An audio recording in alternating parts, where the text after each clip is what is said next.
କୁକୁଡ଼ା ରାବେ କୁକୁଡ଼ୁକୁ। ଦିନେ ରାତି ହୋଇଥିଲା। ସବୁ ପଶୁମାନେ ଶୋଇକି ଉଠିଲେ। ସେମାନେ କହିଲେ ଏପର୍ଯ୍ୟନ୍ତ ସକାଳ ହେଇନାହିଁ, ଚାଲ ସମସ୍ତେ ସୂର୍ଯ୍ୟ ଦାଦାଙ୍କୁ ଡାକିତେ ଯିବା। ସମସ୍ତେ ସୂର୍ଯ୍ୟ ଦାଦାଙ୍କୁ ଡାକିତେ ଗଲେ। ବାଘ କହିଲା ସୂର୍ଯ୍ୟ ଦାଦା ବାହାରକୁ ଆସ। ସୂର୍ଯ୍ୟ ଦାଦା ବାହାରକୁ ଆସିଲେଣି। ତାପରେ ପୁଣି କହିଲା ସୂର୍ଯ୍ୟ ଦାଦା ବାହାରକୁ ଆସ।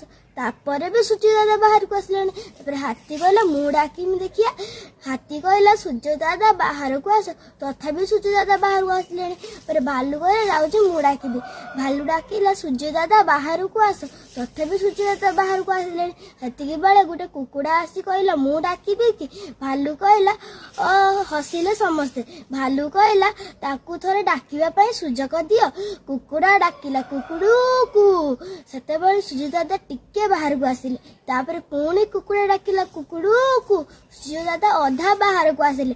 ପୁଣି ଡାକିଲା କୁକୁଡ଼ା କୁକୁଡ଼ୁକୁ। ତାପରେ ସୂର୍ଯ୍ୟ ଫୁଲ ବାହାରକୁ ଆସିଲେ।